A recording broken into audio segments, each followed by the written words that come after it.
இறக்கப்பட்டு காப்பாத்தின இடத்துல அவங்களுக்கு நீ செய்வன வைக்க நான் விடமாட்டேன்னு சொல்லி பல ரூபத்தில் அவங்களுக்கு இடைஞ்சல கொடுத்து கம்ப்ளீட்டாக எல்லாத்தையும் அதை ஒன்றுமில்லாமல் பண்ணி விட்டுரும். எப்பேற்பட்ட ரகசியம் சொல்கிறோம் பார்த்தீங்களா?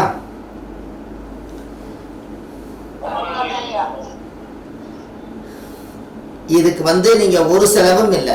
இதில் இன்னொரு விஷயம், ஒரு பிரேதம் அடக்கம் பண்ணுனா அஸ்வமேத யாகம் நடத்துறதுக்கு சமம்னு சொன்னோம். அப்போ அந்த தோஷமும் நிவர்த்தியாகி அஸ்வமேத யாகம் நடத்துறதுக்கு உண்டான யோகமும் நடக்குது. உங்களுடைய கர்மா செய்வன தோஷம் நம்மளுக்கு நிவர்த்தி ஆகுது. குடும்பத்துக்கு புண்ணியத்தையும் நீங்கள் சேர்த்து வைக்கிறீங்க. அப்போ அந்த ஆத்மா வாழ்த்த வாழ்த்த வாழ்த்தா நம்ம வளர்ந்து போய்கிட்டே இருக்கிறோம். யாருமே நம்மளை தடுக்க முடியாது. உங்கள் கர்மாவை நான் வாங்க முடியாது, என்னுடைய கர்மாவை நீங்கள் வாங்க முடியாது. அனுபவிச்சு தான் அவங்கவுங்க அனுபவிச்சு தான் அந்த கர்மாவை குறைக்க முடியும்னு சொல்லுவாங்க. அப்படி இருக்கும்போது ஒரு புண்ணியத்தை மட்டும் நீங்கள் செஞ்சீங்கன்னா கடவுளே தலை வணங்கக்கூடியது ஒன்றே ஒன்று, ஒரு அனாதி பாடி எடுத்து அடக்கம் பண்ணுறது அஸ்வமேத யாகம் நடத்துறது விட சமம். அப்போ இந்த புண்ணியமான காரியத்தை நம்மளோட வம்சாவளியில் நமக்கு ஏதாவது ஒரு தீங்கு நடந்ததுன்னா இப்படி ஒரு புண்ணிய காரியத்தை நீங்கள் செய்யும்போது உங்கள் வாழ்க்கையில் நம்ம ஜாதகத்தில் 12 கட்டம் சுத்தமாயிரும்னு சொல்லுது. எப்படி? நீங்கள் உங்கள் ஜாதகத்தை பூர்ண யோகம்னு நீங்கள் கேள்விப்பட்டிருக்கிறீங்களா? பூர்ண யோகம், பூர்ண யோகம்னு கேள்விப்பட்டிருக்கிறீங்களா? இது வரைக்கும் கேள்விப்பட்டிருக்க மாட்டீங்கன்னு நினைக்கிறேன். பூர்ண யோகம் அது என்ன? பூர்ண யோகம் சொல்லுங்க. பூர்ண யோகம்னா என்ன?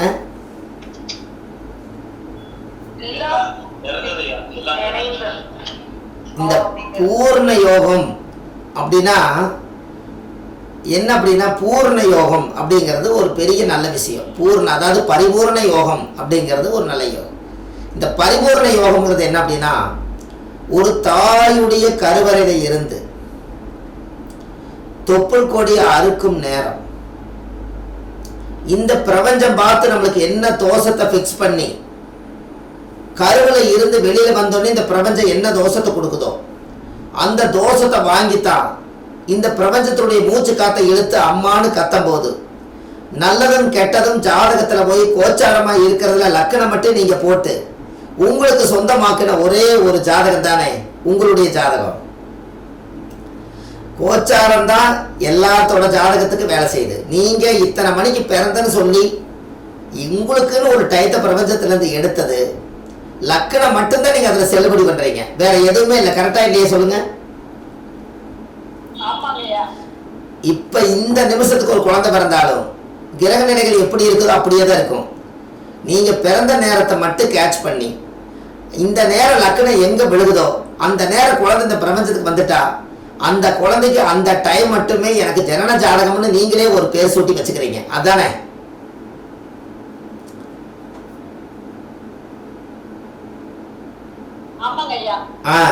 அப்போ உங்களுடைய ஜனன ஜாதகம் எதுன்னு கேட்டா கருவுக்குள்ள இருந்து வெளியில வர வரைக்கும் உங்க ஜாதகம் என்னன்னு தெரியல. கருவை விட்டு வெளியில வந்து அம்மான்னு கத்தும் போது ஒரு பிரபஞ்சத்திலிருந்து ஒரு காத்தை வாங்கி வெளியில வந்து கத்தும் போது கோச்சாரத்துல எந்தெந்த கிரகங்கள் எந்தெந்த ராசி கட்டத்துல விதிக்கப்பட்டிருக்குதோ அதைத்தான் நான் அனுபவிக்க போறேன்னு அப்பத்தான் ரெடிமேட் ஜாதகம் தயாராகுது.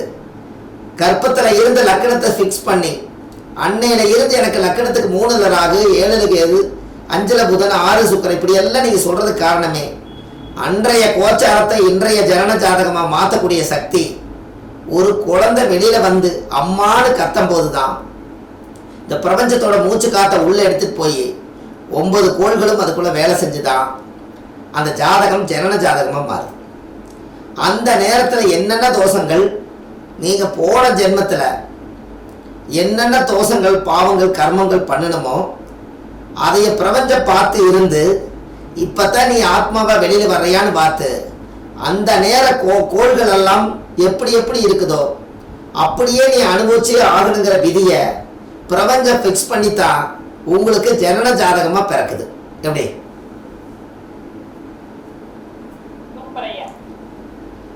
இது சரியா தவறா? அப்போ இப்ப நீங்க சொன்னீங்க இல்லையா, ஒரு பாட்டு ஒண்ணு இருக்கும் இல்லைங்களா, என்னமோ இடத்துல என் விதி எப்போது தெரிந்திருந்தால் அப்போது நான் கற்பத்தில் கலைந்திருப்பேன் இருந்துச்சா இல்லைங்களா?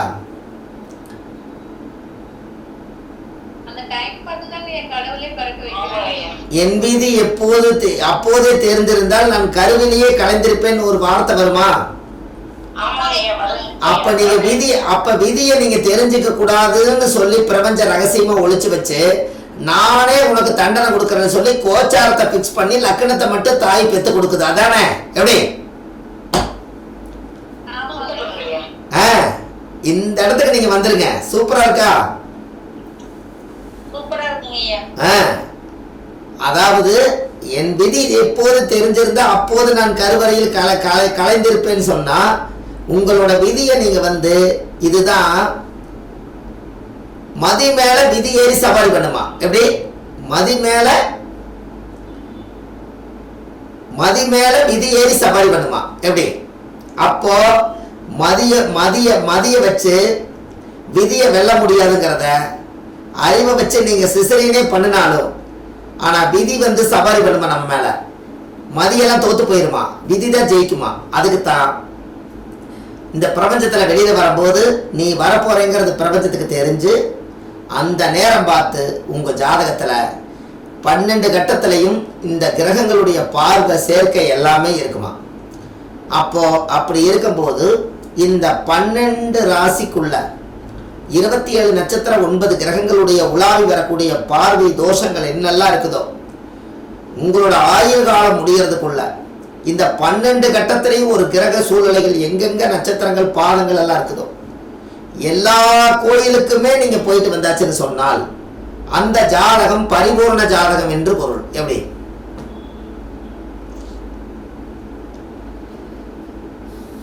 ஐயா புரியுதா? சவுண்ட காணமே. இந்த உலகத்துல 108 கோயில் இருக்குது. நீங்க ஒரு குரு பகவான் ஒரு விசாக நட்சத்திரத்துல 1ஆம் பாதத்துல இருக்குதுன்னா அந்த விசாக நட்சத்திரம் 1ஆம் பாதத்துல யாருக்கு அங்க இருக்குதோ அவங்க விசாக நட்சத்திரம் 1ஆம் பாதத்துல இருக்கிறவங்க அந்த விசாக நட்சத்திரம் 1ஆம் பாத கோயிலுக்கே போயிட்டு வந்தா அந்த இடத்துல துளாராசியில் இருக்கிற தோஷம் நிவர்த்தி ஆகுமா. இதே மாதிரி 108 பாதத்துக்கு 108 கோயில். இதுல 9 கிரகங்களும் எந்த நட்சத்திரத்துல பிறந்திருக்குதோ அந்த நட்சத்திரத்தினுடைய கோயிலுக்கு போயிட்டு வந்தால் லக்னம் என்ன நட்சத்திரத்துல பிறந்திருக்குதோ அந்த நட்சத்திர கோயிலுக்கு போயிட்டு வந்தால் மாந்தி எந்த நட்சத்திரத்துல பிறந்திருக்குதோ அந்த நட்சத்திர கோயிலுக்கு போயிட்டு வந்தால் இந்த நவ கிரகங்களும் எந்த நட்சத்திரத்துல பிறந்திருக்குதோ அந்தந்த நட்சத்திர கோயில்ல போய் சாமிக்கு தேங்காய் பழம் பூ மாலை கல்கண்டு வாங்கி அர்ச்சனை பண்ணி உங்க வாழ்க்கையில எல்லாத்தையும் கம்ப்ளீட்டா நீங்க பண்ணியாச்சுன்னு சொன்னால் இத்தனை கோயிலுக்கும் இந்த கிரகங்களுக்காக இந்த ஆத்மா போய் அந்த கோவிலுடைய பாதம் பட்டால் அந்த ஜாதகம் புண்ணிய ஜாதகமாக மாறி பரிபூர்ண யோகத்தை கொடுக்குமா. எப்படி?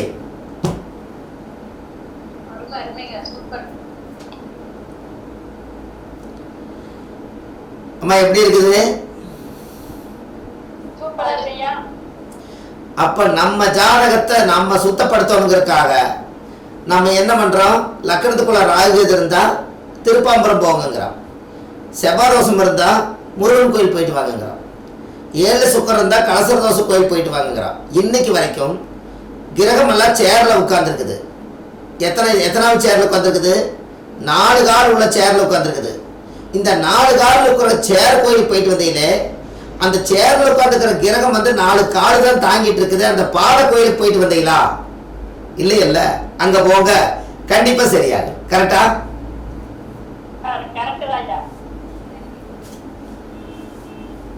அப்போ தெய்வங்கள் எல்லாம் சேர்ல உட்கார்ந்து ரெஸ்ட் எடுக்குது.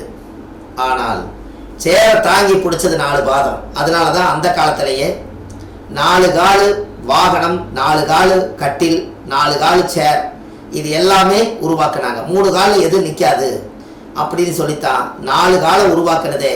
ஒரு நட்சத்திரத்துக்கு 4 பாதகம் போது ஒரு காலத்துல மணவரை கட்டுறதுல இருந்து பந்தல் போடுறதுல இருந்து 4 காலை நிப்பாட்டி 4 காலுக்கும் பூஜை போட்டு பண்ணதுக்கு காரணம் நட்சத்திர பாதங்களை வச்சுதான் அந்த காலத்துல கால்களை முடிவு பண்ணியிருக்காங்க. எப்படி?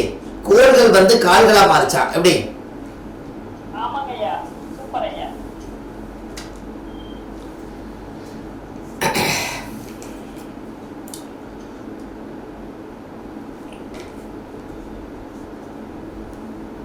கோள்கள் கோள்கள் என்ற கால்கள்.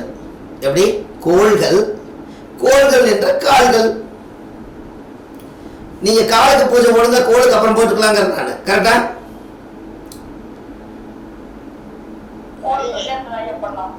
நீங்க ஒன்னும் எனர்ஜியாவே வரலையே, எல்லாம் அவங்கவுங்க எழுதிட்டு உட்காந்துருந்தீங்கன்னா எப்படி புரியும்? கால்களுக்கு போடலாமா கோள்களுக்கு போடலாமான்னு சொல்லுங்க.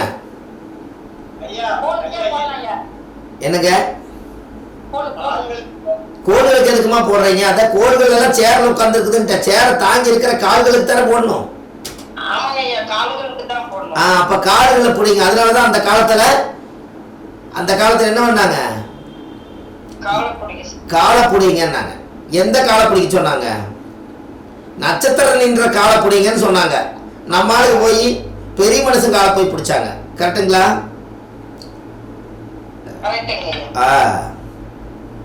கரெக்டுங்களா? கோள்கள் பிளஸ் கால்கள் அந்த காலத்துல எல்லாமே இருந்திருக்குது. அன்னைக்கு ஒரு வார்த்தை கூட உங்களுக்கு நான் பழமொழியில சொன்னனே,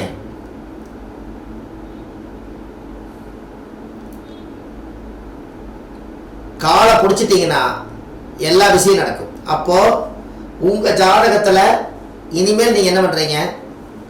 உங்க ஜாதகத்துல பாதசாரத்துல பிறக்கும் போது எந்தெந்த கிரகங்கள் எந்தெந்த நட்சத்திரத்துல இருக்குதோ முதல்ல அந்த நட்சத்திர கோயிலை எழுதுங்க.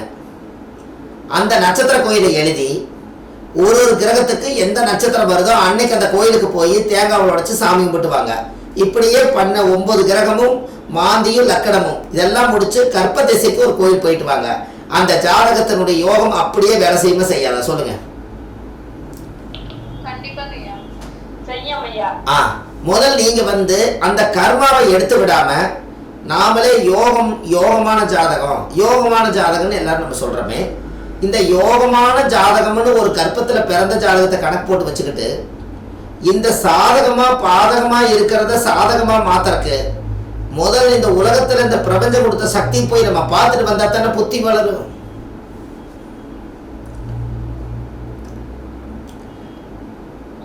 உங்களுக்கு ஒன்று தெரியுமா? ஒரு ஜோதிடராக இருந்தா 27 கோயிலுக்கு கண்டிப்பா நீங்க போயிட்டு வரணும். நமக்கு பாதகமா இருக்குது, பாதகாதிபதியா இருக்குது, வதையா இருக்குது, வேதையா இருக்குது நீங்க நினைக்கப்படாது. ஏன் அப்படின்னு கேட்டா, இந்த உலகத்துல வான சாஸ்திரத்துல பல்லாயிரம் கோடி மைலுக்கு அந்த பக்கம் இருக்கக்கூடிய நட்சத்திரங்கள் நாம போய் பார்க்க முடியாது. ஆனா பல்லாயிரம் கோடி மைலுக்கு மேல இருக்கக்கூடிய நட்சத்திரத்தினுடைய சாரத்தை பிடிச்சு இந்த உலகத்துல பிரபஞ்சத்துல அத்தனை கோடி நட்சத்திரத்துல 27 நட்சத்திரம் மட்டும்தான் இந்த பூமியில செயல்படுதுன்னு சொல்லி அந்தந்த ஒளிகள் எந்தெந்த இடத்துல பட்டுதோ அதைய சித்தர்கள் விஞ்ஞானமா கண்டுபிடிச்சு அந்த இடத்துல நட்சத்திரத்தினுடைய தேவதைகள் எல்லாம் கண்டுபிடிச்சு அவங்க அந்த காலத்துல கோயிலை கட்டி கும்பாபிஷேகம் பண்ணி பிரதிஷ்டை பண்ணி வச்சுட்டு போனதை இன்னைக்கு அவ்வளவு பெரிய மகான்கள் செஞ்சு வச்சத வாழ்க்கையில நீங்க 27 நட்சத்திரத்தை போய் பார்க்கலனா எவ்வளவு ஒரு பெரிய குற்றம் நீங்க சொல்லுங்க. ஜோசியரா இருந்து தினம் நட்சத்திரம் சொல்றோம். அந்த நட்சத்திரத்தினுடைய வாசலை போய் ஒரு நாளாவது நம்ம இருந்து அந்த பாதம் பட்டுட்டு வந்தால் நாம் சொல்ற நட்சத்திரத்தனைக்கு எல்லாமே நடக்குங்கிறது காரணமே அந்த காலத்துல அறிஞ்சு தெரிஞ்சு நட்சத்திரத்தினுடைய சக்தியோட பவர்களெல்லாம் வாங்கி நட்சத்திரத்தினுடைய கோயிலுக்கு எல்லாரும் போயிட்டு வாங்கன்னு முதல் ஜோதிடர்களுக்கு 27 நட்சத்திர கோயில் போயிட்டு வந்தாலே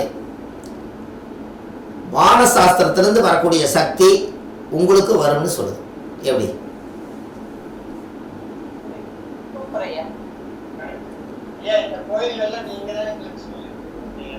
நட்சத்திர கோயில், லக்ன கோயில், 108 பாத கோயில் தான் தெரியும். இதுல எது பரிபூர்ணமா நீங்க எங்களுக்கு சொல்லி எல்லா கோயில்களும். நிச்சயமாங்க ஐயா. இப்போ நான் பூர நட்சத்திரத்துல பிறந்திருக்கேன். பூர நட்சத்திரம் 3ஆம் பாதத்துல பிறந்தேன். சிம்ம ராசியில பிறந்தேன். எனக்கு பூர நட்சத்திர கோயில் எங்க இருக்குதுன்னு கேட்டீங்கன்னா புதுக்கோட்டை மாவட்டம் பட்டுக்கோட்டை போற வழி ரோடு தீர்த்த ஈஸ்வரர்னு சொல்லி பூர நட்சத்திர கோயில் இருக்குது. நான் என்னைக்கு அந்த கோயிலில் போய் சாமிக்கு தேங்காவில் உடைச்சி சாமி கும்பிட்டு அந்த கோயிலில் ஒரு 2 மணி நேரம் நான் உட்கார்ந்துட்டு வந்தேன்.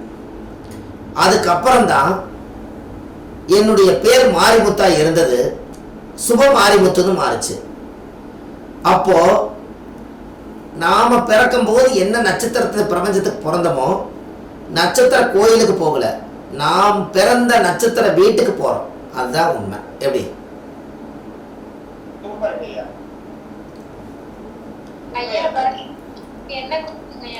அது நான் கொடுக்குறேங்க.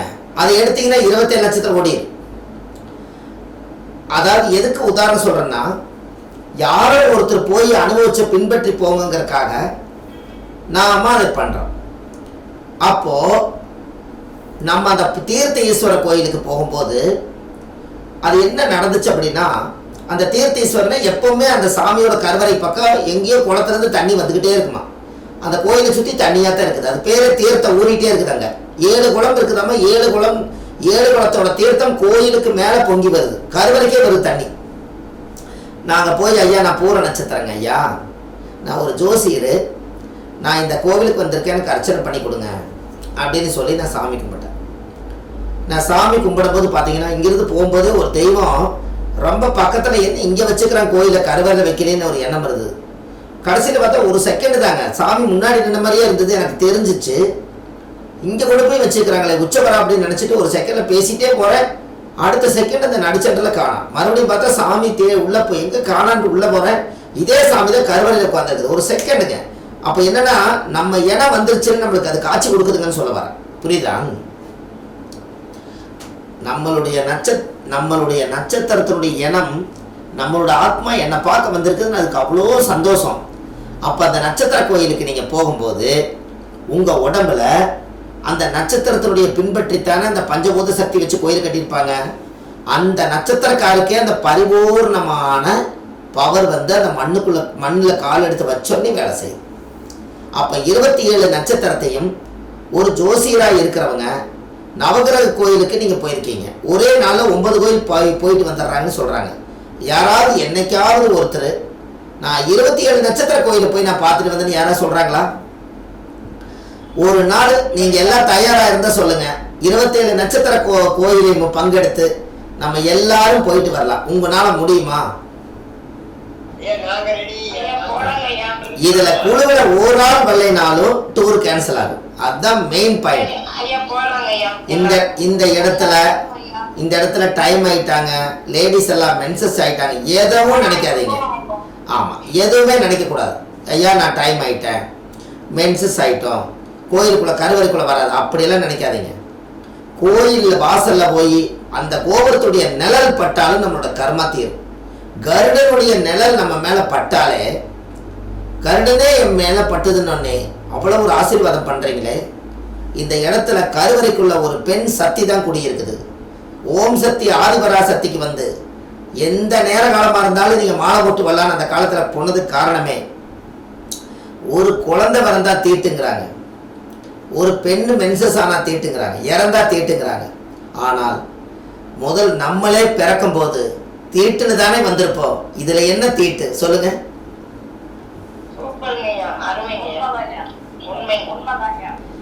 ஒரு ரத்தம் சொட்டாம ஒரு குழந்தை, ரத்தம் இல்லாம ரத்தம் படாம ஒரு குழந்தை வெளியில வந்ததா சரித்திரம் உண்டா? அப்ப அங்க நம்ம பிறக்கும் போதே தீட்டத்தான் வாங்கிட்டு வந்தா, இங்க குளிச்சுட்டு வந்து ஐயோ அந்த வீட்டுல போய் வட்டலை தொடாத செம்ப தொடாத தீட்டுன்னா இது எப்படி சாத்தியம்?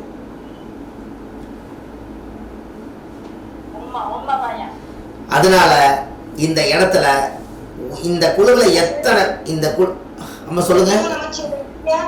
அம்மா அம்மா வாங்க வாங்க, வந்துட்டீங்களா அம்மா? இன்னைக்கெல்லாம் அடடா எல்லாரும் நீங்க காலை மத்தியானமே நாங்க போட்டு விட்டோம்லம்மா.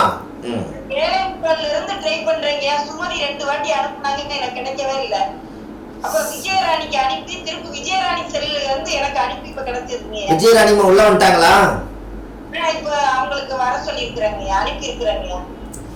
எல்லாருமே கொஞ்சம் லேட். சரிம்மா, நான் கிளாஸ் எடுத்ததுல இருந்து ரெக்கார்ட் இருக்குது, நான் உங்களுக்கு அனுப்பிச்சு வைக்கிறேங்க. நல்லா இருக்குமா?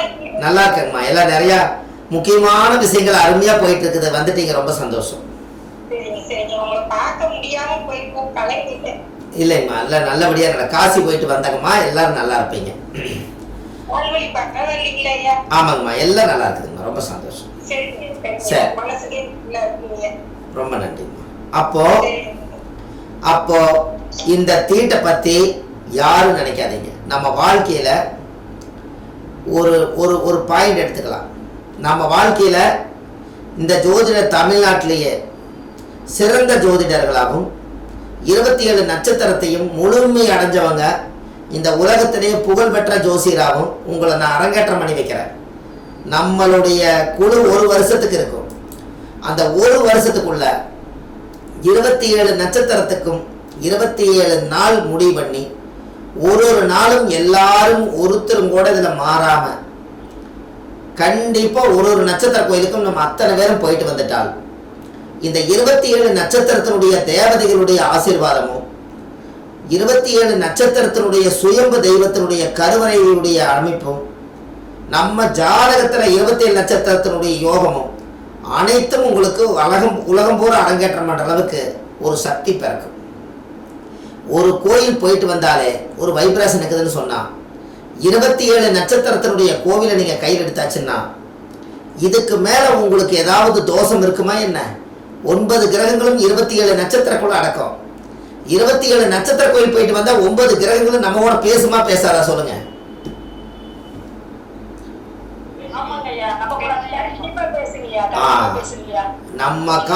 நம்ம காலம் இருக்கும்போதே நவகிரக கோயிலுக்கு போயிட்டு வந்தது சந்தோஷம். ஆனால் நவகிரகத்தை இயக்கக்கூடிய சக்தி நவகிரகத்தினுடைய நட்சத்திர சாரத்துக்கு அதிகமான பவர் உண்டு. அதனால தான் சாரம் பார்க்காத ஜோதிடம் சோரம் போய் விடுவார்னு சொன்னது காரணமே எந்த ஒரு பொருளும் ஒரு சாரத்து மேலதான் உட்காரும். அதனால நாம கண்டிப்பா எப்படி அன்னைக்கு விஸ்வாமித்திர கோயில் போய் உங்களுக்கெல்லாம் வந்து சிறப்பு பூஜை பண்ணணுமோ அதுபோல நம்மளுடைய பயணமே 27 நட்சத்திரத்தில் இந்த குழுவில் வந்து ஜோதிடங்கள் நல்லா படித்து தயாராகி நீங்கள் பெரிய லெவலில் வர்றதுக்கு ஒரு மாதமும் ஒரு வாரத்தில் ஏதாவது ஒரு நாளில் இந்த நட்சத்திர கோயில் வந்து அசுவனி நட்சத்திரத்திலிருந்து ஆரம்பித்து ரேவதி நட்சத்திரம் வரைக்கும் முடிக்கலாம். அனைத்து பேரும் அந்த குழுவில் வரணும், ஒருத்தரும் கூட மிஸ் ஆகக்கூடாது. என்ன வேலை இருந்தாலும் சரி, ஆமா ஆரம்பிச்சாச்சுன்னு சொன்னால் அதை முடிச்சிடணும். 27 நட்சத்திர கோயிலை நாங்கெல்லாம் சுத்தி வந்தோம்னு சொன்னால் நீங்க காசி, கயா, அலகாபாத், பத்ரநாத், கேதார்நாத்ங்கிற மாதிரி அத்தனை கோயிலுக்கும் போயிட்டு வந்து எல்லா இந்த உலகத்தில் இருக்கக்கூடிய அத்தனை சாமிகளும் 27 நட்சத்திரத்துக்குள்ளதான் அடங்கியிருப்பாங்க. அதனால 27 நட்சத்திர கோயில் போயிட்டு வந்தீங்கன்னா எல்லா தெய்வங்களும் உங்களோட வாசம் செய்யும். அதுக்காக சொல்றேன். இது ஒரு பயங்கரமான பரிகாரம் இல்லையா? ஒரு கோயிலுக்கு போகும்போது நம்மளுக்கு 10 பரிகாரம் கிடைக்கும். 27 நட்சத்திரத்துக்கு போகும்போது 270 பரிகாரம் கிடைக்கும். 270 பரிகாரம் கிடைக்கும்.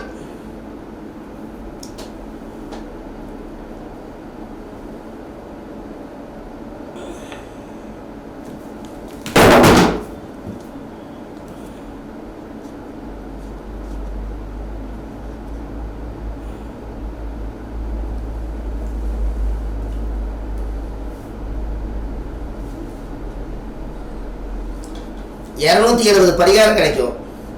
270 பரிகாரங்கிறது பெரிய விஷயங்களா?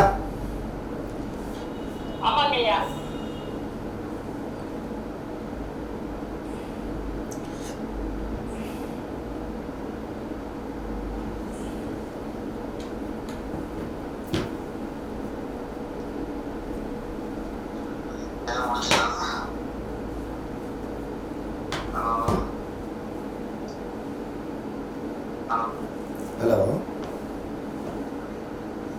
இந்த கிளாஸில் இருக்கேன், இன்னொரு 1 மணி நேரத்துக்கு முடியும்.